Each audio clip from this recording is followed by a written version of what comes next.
Tac. En fait, ce matin, j'ai pas pu me réveiller pour trader la London Session sur l'euro USD. Et je me suis dit, bah, c'est quoi, je vais en profiter pour backtester ce qui s'est passé. Comment est-ce que j'aurais réagi? Comment est-ce que cette session se serait passée? Tac, tac, tac. Et je me suis dit, pourquoi pas faire une vidéo? Pourquoi pas vous montrer comment est-ce que je trade habituellement le matin, quand je me lève le matin, ce que je recherche. Donc, je me suis dit, ça serait une bonne idée de faire une petite vidéo. Donc, on va me mettre dans ce coin-là. OK, en mode beau gosse. OK. Donc, là, ce que j'ai fait jusque maintenant, c'est juste retourner en arrière là où, au moment où j'aurais commencé à trader, c'est-à-dire 8 heures. Je n'ai pas regardé le prix, ce qu'il a fait ensuite. J'ai directement, j'étais passé en 15 minutes. Et ensuite, tac, tac, tac, j'ai mis ma zone de supply. Donc, on a une belle zone de supply ici avec de l'imbalance, donc une zone qui pour moi est pertinente.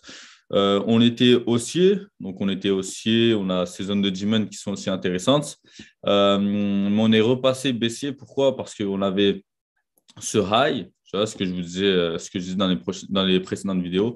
On a ce high. Qu'est-ce qui fait qu'on casse ce high? Ben, c'est ce lot-là. Et à partir de là, ben, là, on peut voir que ce lot, il a été cassé. Tu vois, le prix, il a clôturé en dessous. Donc, on a un change of character, donc un changement de caractère. À partir de là, ben, moi, je cherche des ventes. Je cherche des ventes, tac, tac, tac, jusque ces zones-là de demand. Donc, boum, là, on passe en 5 minutes. En 5 minutes, on a deux zones intéressantes de supply dans la zone de M15 supply. Donc, on a ces deux zones qui sont intéressantes. Donc là, voilà, c'est 8 heures, ça vient de commencer, ça vient d'ouvrir. Donc, on va avancer par une bougie. Bon, le marché continue à chuter. Je ne vais pas chercher des achats jusque ces zones-là, parce que je n'ai pas de zone vraiment pertinente avec de l'imbalance. Elles ont toutes été comblées. Donc, je ne vais pas chercher des achats jusque-là. Là, on peut voir que le prix remonte. À partir de là, je passe en une minute. Boum. Bah là, déjà, je vais voir, je vais mettre un Fibonacci. Alors, pas celui-là. Ok, je vais mettre un petit Fibonacci. Euh, donc, ok, la zone la plus pertinente entre les deux, ces deux zones de 5 minutes, ça serait surtout celle-là, parce qu'on a pas mal de Fibo qui confluent avec cette zone-là. Donc, je vais relever cette zone qui est au-dessus pour l'instant. Si le prix casse, ben, on va la remettre. Bah, c'est quoi, je vais la laisser, parce que sinon, j'aurai la flemme de remettre 5 minutes. Tac. Ouais, là, ça fait. Bah, il y a pas mal de traits. Mais bon. Donc, boum, en une minute, qu'est-ce qu'on peut voir? Si je devais choisir une zone, ça serait celle-ci. Parce que c'est cette zone-là qui laisse encore de. Ouais, il y a un petit peu d'imbalance. Et elle est dans la zone des 0,70. Donc, là, on verra. Boum.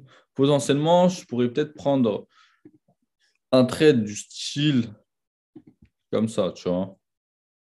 Un petit trade comme ça. Et je mets le stop loss juste au-dessus à 2,5 pips. Tu vois. Je pourrais le mettre là à 1,6 pips, mais j'ai pas envie de me faire mécher pour rien.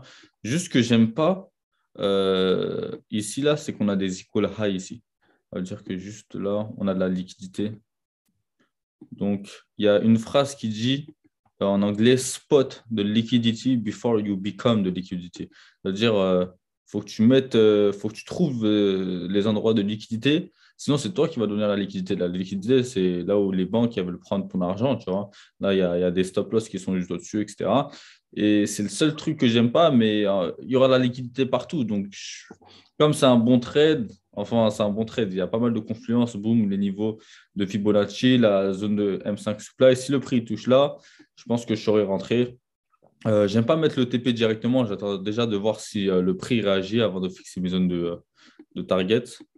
Donc, en une minute, ben là, on attend. Oi, oi, oi. Bon, là, il a complètement violé mon entrée. Là, je pense que j'aurais directement SL. Par contre, il a bien réagi sur la zone de M5, sur la deuxième zone. Ben, après, là, ça s'est passé en une minute. Je pense pas que j'aurais eu le temps de réagir, de boum, prendre l'entrée en même temps. Non. Je ne pense pas que je serais rentré dans cette zone-là. Mais si, par exemple, j'aurais déjà mis en ordre un sell limit, on avait une zone qui était intéressante. Enfin, on avait même deux zones qui étaient intéressantes dans cette zone de M5. On avait celle-ci. Attends, est-ce qu'il a touché?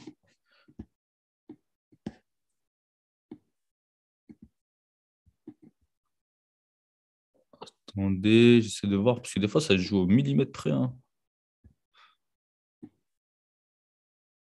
Je crois pas qu'il aurait touché mon entrée, hein. Ouais, il n'aurait pas touché mon entrée. Enfin, s'il aurait touché mon entrée, parce que moi, je mets toujours 0,02 pips en dessous. Donc, je pense qu'il aurait touché mon entrée. Mais du coup, on avait ces. Mais techniquement, il n'a pas touché. Mais je pense que j'aurais été dans le trade. Si j'aurais mis un sell limite. Mais comme là, je ne l'ai pas mis, sinon, je vous aurais dit que je l'aurais mis, mais on va considérer que je n'ai pas mis de sell limite. Mais si j'aurais mis un sell limite, tac. Donc, bon, j'aurais aimé le mettre au-dessus de cette zone pour éviter de prendre de trade, mais je pense pas qu'il aurait. J'aurais sûrement mis à 2,5 pips, comme ça, même s'il veut retourner toucher cette zone, au moins je ne me fais pas sortir. Tac, ben, il aurait réagi, j'aurais été dans le trade. Et potentiellement, bon, on va lever le trade perdant qui était là. Donc là, pour l'instant, on est à moins 0,5%. On va mettre un petit truc là. Puisque moi, je reste toujours. Moi, je reste toujours 0,5% par trade. Donc, on va mettre pour l'instant moins 0,5%. OK. Donc, on a pris la perte qui était là. Attends, je vais laisser le petit. Ah non, ça va lever mon truc. Ouais, je vais laisser ça là pour me souvenir de cette perte. Mais en vrai, si elle était à reprendre, je l'aurais reprise, hein. Le trade était bon pour moi. C'est juste des fois le marché, il ne réagit pas comme tu le veux, mais ça ne veut pas forcément dire que ta stratégie est mauvaise. C'est juste que c'est le marché, il est comme ça, tu vois. Donc, ouais, je pourrais faire ça. Ok. Donc là, on avait dit ouais, moins 0,5. C'est le plus simple. Boum. C'est ça là. Donc là, on a repris cette perte. Ici, tac, on avait quoi comme target? On aurait pu avoir là déjà cette target-là, ici, cette zone de demand en 1 minute avec de l'imbalance. Donc ça te fait un 1 sur 5, c'est beau gosse. C'est nickel. 1 sur 4, 1 sur 5, c'est tout ce qu'il te faut dans la journée. Même si tu as pris une petite perte et tout. Après, on avait cette deuxième target ici. Donc là, ça te fait un 1 sur combien? 1 sur 9, pratiquement 1 sur 9. Ouais. Donc, moi, je ne vous cache pas, 1 sur 5, je pense que j'aurais tout clôturé, mais on va voir comment est-ce qu'il réagit. Ok, donc là, il aurait tué notre target de 1 sur 5. Là, c'est sûr que j'aurais pris des gains, passé à break-even directement. Ouais, je serais même passé à break-even bien un petit peu avant, je pense. Mais voilà, j'aurais pris des gains, soit toute la totalité, soit j'aurais clôturé 70% des gains ou un truc comme ça, et laisser potentiellement courir le reste pour en bas. On va voir si on peut potentiellement se repositionner sur cette zone, s'il arrive à casser ce bas, tu vois, sur lequel il réagit pour l'instant. Donc, boum, c'est bon, il casse ce bas. Est-ce qu'il y a une zone dans laquelle on peut se placer? Donc, on a cette zone qui peut être intéressante si le prix peut revenir. Ok, il revient, sauf qu'il remonte plus haut. Donc, si j'aurais pris le trade, ça aurait été aussi une perte. Mais je ne pense pas que je me serais positionné directement comme ça en vue de. Genre là, ce mouvement il était beaucoup trop rapide en 1 minute. J'aime bien quand il remonte progressivement, lentement, vers la zone que je veux et qui chute brutalement dans la direction dans laquelle je veux aller. Donc, je ne pense pas que j'aurais pris ce trade. Mais en soi, il a quand même réagi dans une zone plus haute. Donc là, on aurait TP si une personne aurait décidé de garder tout son trade ou voilà, qu'il a laissé 20% de ses gains continuer vers cette zone-là là, de G-Man. Donc là, on aurait TP. Et sinon, potentiellement, on avait soit le lot de l'Asian Session à target, donc soit ce lot-là, ou soit même la zone de demand que j'ai tracée en 15 minutes qui a de l'imbalance, etc., qui est vraiment très intéressante. Donc là, ça aurait fait vraiment de jolis risk-reward.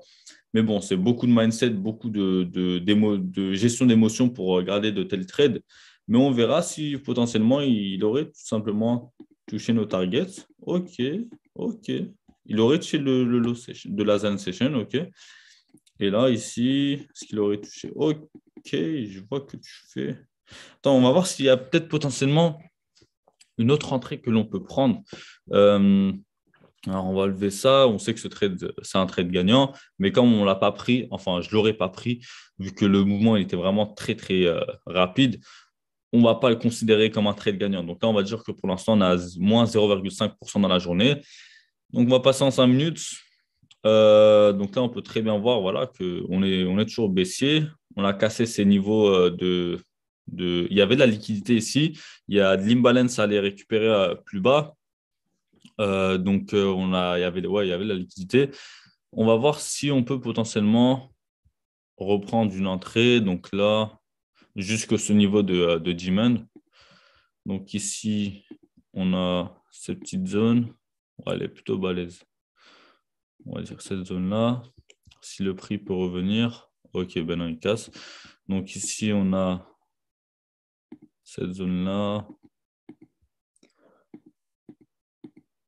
Ok, le prix se rapproche. Donc, j'aurais sûrement pris, boum, ça place 2,5. Est-ce qu'il va... Ok, là, normalement, on est dans le trade. Ok, donc là, on a bien réagi sur notre zone. Et j'aurais target cette zone-là, là, de demand. Ça fait du 1 sur 5, beau gosse. Là, déjà, là, tu as break-even, c'est-à-dire que là, tu risques plus rien. Tu vois. Et tu avais aussi notre entrée qui était faisable ici.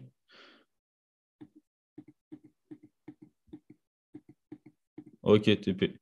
Donc là, en soi, il nous aurait touché, hein, je pense. Il nous aurait touché. Mais bon, on va dire que le spread et tout. Là, on va dire là, tu as vraiment bien TP. Donc, boum, là, tu es à normalement. Ben, là, si tu as risqué 0,5%, ça te fait 2,5% de bénéfice. Donc, tu es à plus 2% sur ta journée. Donc, juste ça, là, ça pourrait te. C'est bon, tu as fini. Hein, tu vois, tu peux très bien avoir fini ta journée de trading. Il est où mon petit texte? Boum. Donc là, on va mettre 2,5. Pourquoi il ne peut pas écrire directement? 2,5%. Boum. Donc là, ça, c'était un beau trade. Rapide, efficace comme Kunagero. Hashtag calage criminel. Non, vous n'avez pas là. Bref. Et boum. Du coup, là, on a cette réaction sur notre zone de demand en M15. Et là, ce qu'on va aller chercher, c'est une zone intéressante pour aller chercher de l'achat, cette zone de M15 demand. Donc, on ne va pas aller chercher de l'achat directement. Donc là, on va voir si on a une réaction à un autre changement de caractère dans cette zone-là. OK, donc là, on a un changement de caractère ici. On passe de baissier à haussier. Toc, petit choche des familles. Non, choche. OK, donc, boum. Là, on a cette zone de demand qui est intéressante. Enfin, 1 minute. Donc, boum, tu mets ton ordre limite. Ah ouais, il est balèze. Le 3,35. On va dire 3,3 pips. Donc, boum, on verra s'il va revenir. OK, là, normalement, on est dans le trade.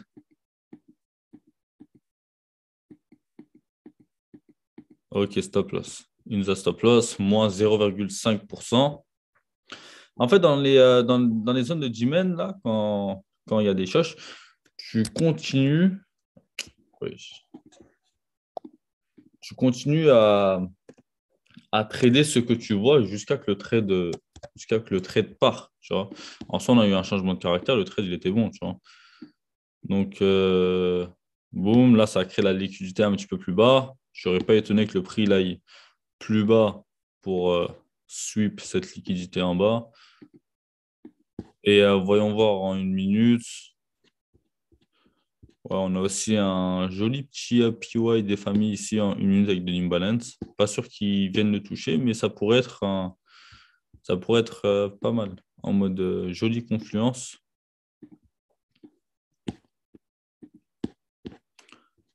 Enfin, il y en a même d'autres. Donc, vas-y, on va tous les mettre. Enfin, non, avec que deux. Oui.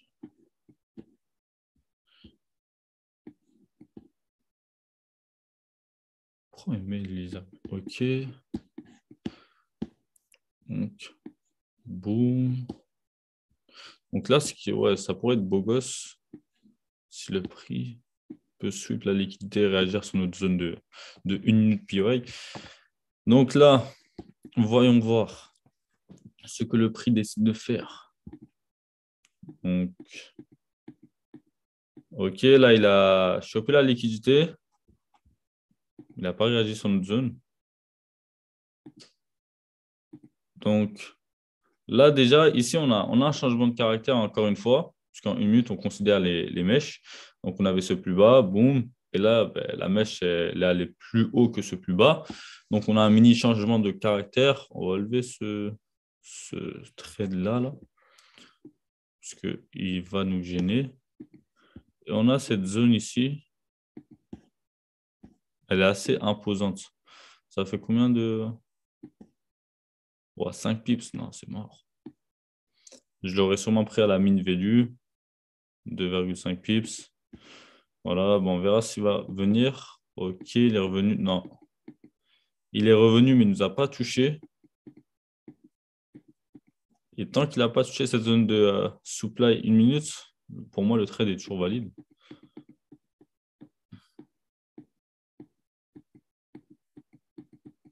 Il a créé de la liquidité en plus, donc ça pourrait être beau gosse.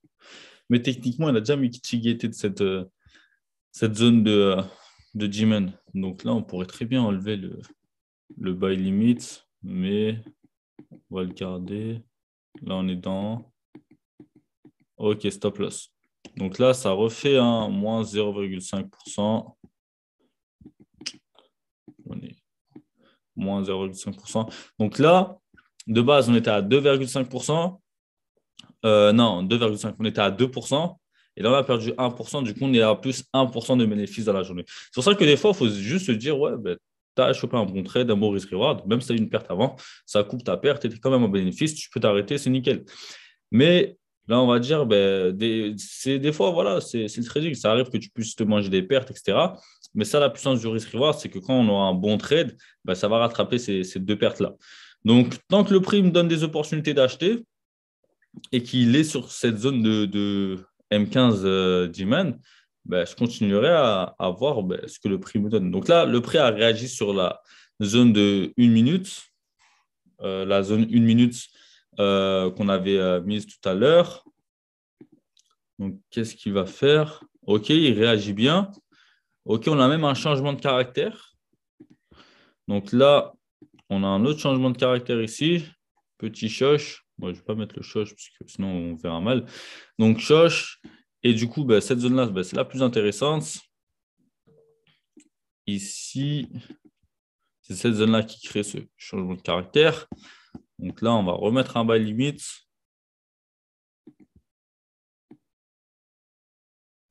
2,8 pips carré.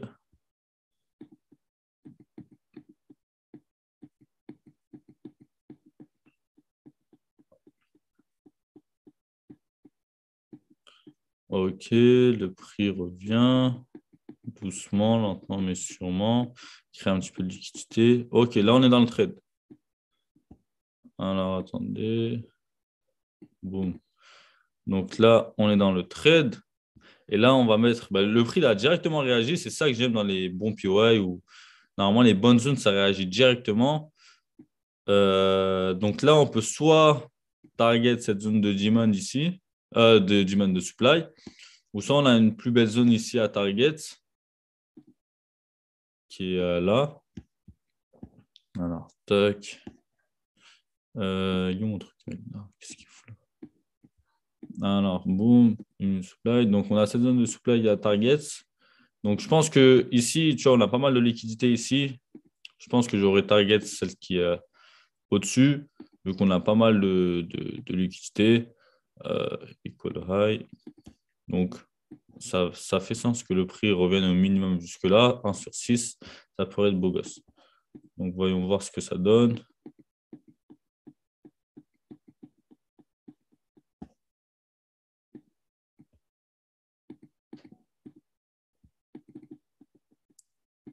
Ok, le prix se rapproche. Ben là, pour l'instant, il crée des equals. Hein. Il crée des equal high, toujours. Ok, TP. Donc là, on aurait TP. Et là, du coup, ça nous aurait donné combien? En risquant 0,5%, ça nous aurait donné plus 3%. Plus 3%. Ok, donc plus 3%, ce qui fait, là on était on était à 1% avec les pertes, les gains, etc. Donc plus 3%, ça te fait une journée à 4%. Donc ce qui est quand même pas mal. Ce qui est quand même pas mal. Sinon, si tu aurais arrêté directement ici, ben, moi, ce que je pense que j'aurais fait, plus 2% la journée, c'est toujours nickel, c'est toujours beau gosse. Maintenant, on verra ben, ce que le prix donnera. Pour ceux qui aiment garder leur position pour vraiment des plus gros TP, ben, on avait toujours cette zone-là qu'on aurait pu target, ce qui aurait donné du 1/8. Ou sinon, ben, on avait aussi ces zones on avait aussi une zone là, en 1 minute, qui aurait pu être beau gosse, qu'on aurait pu target. Mais ça, c'est vraiment beaucoup de mindset ou juste oublier le trade, ou ce qui donne du 1/14, 1/15, ce qui est vraiment beau gosse. Après, c'est pas sûr que le prix, il aille directement les chercher. Parfois, tu veux chercher des gros trades et le prix revient à break-even. Parfois, tu veux chercher des petits trades et le prix va tuer ton TP. C'est vraiment beaucoup de mindset. Mais ce que j'encourage, c'est au minimum prendre 80% de tes gains ici, ou 70% ou 50%, mais prends des gains, tu vois, prends des gains, laisse pas ton argent courir sur la table comme ça, et si jamais il revient chez ton break-even, ton stop-loss, tu te diras, merde, j'avais pas mal de gains ici qui étaient là sur mon MT4, mais j'ai pas pris. Donc là, on verra ce qu'il va faire, le prix. Ok, bah déjà là, il avait cassé la zone de. Bah là, il a cassé la zone de supply, et il a bien réagi, continue à grimper, on dirait. Ah ouais, ah ouais, ah, il a bien grimpé même. Il a bien grimpé. Ah oui. Ah oui. Ah, ceux qui ont regardé le trade, ils auraient mangé Gucci. Ah, ça donne du 1/17. Moi, pour être honnête, je ne l'aurais pas gardé. Hein.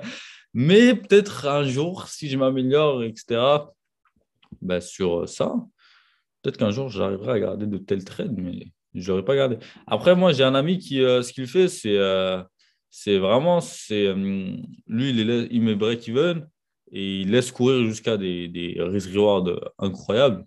1/20, 1/17. Bon, il est chaud. Moi, j'arrive pas pour l'instant à faire ça. Sinon, j'ai aussi un autre ami ce qui fait. Je pense que ce que je ferai prochainement, c'est ce que je vous ai dit. Je prends des gains et je laisse au moins courir 20%, 10%, 20% de la position. Et en soi, 20% de la position, on peut se dire, mais c'est rien, ça ne va rien donner. Mais 20% de la position qui court là, sur ce mouvement, ça peut te donner. Alors, attends, on va calculer. Là, on était sur du 1/6.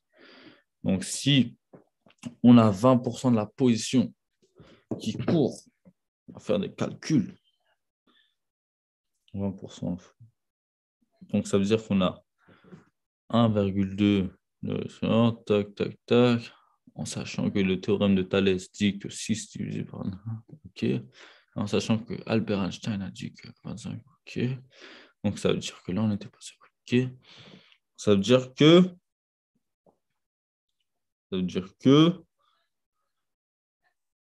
j'arrive pas à calculer, attendez, ah, 20% de la position qui court, on est actuellement sur du 1/6. Tu vois, ce que j'ai fait, c'était 0,20% fois 6. Ça veut dire qu'en gros, on a 1,3% de risk-reward qui tourne encore, tu vois, là, à l'heure actuelle. 1,3% de risk-reward avec notre trade à 0,5% de risque, ça nous donne 0,5% de bénéfice, tu vois, qui court. Donc là, ça veut dire que 0,5%, et en soi, là, il y a une différence de 6. Et là, on passe à 16. Donc, il y a une différence de 10. Donc là, ça veut dire que ces 0,5% qui courent auraient pu nous donner combien? 5% de plus? Non, quand même pas. Si? Je sais pas. Dites-moi en commentaire. Dites-moi en commentaire. Mais en tout cas, ça nous aurait donné pas mal de gros bénéfices en plus en laissant courir nos gains sur ce trade. Et même si tu ne les aurais pas laissés courir, tu aurais quand même fini ta journée à plus 4%. Et ça, en l'espace de combien de temps? 8 heures. Là, il est 13 heures. Ah ouais, déjà. Ça veut dire que là, ça, ouais, ça aurait fait 5 heures. Mais je pense que j'aurais arrêté de trader bien avant. Donc, comme je l'ai dit, moi, 8 heures là à 10 heures, en 2 heures, j'aurais fait mes 2%, je serais content. Mais si tu aurais continué à trader, boum, tu avais de très belles opportunités aussi. En ce vendredi, en ce jour de Jumu'ah, en ce jour de bon couscous. Donc, passez une bonne journée. J'espère que ça a pu vous aider. Je vais la balancer sur YouTube. Et voilà. Hasta la vista.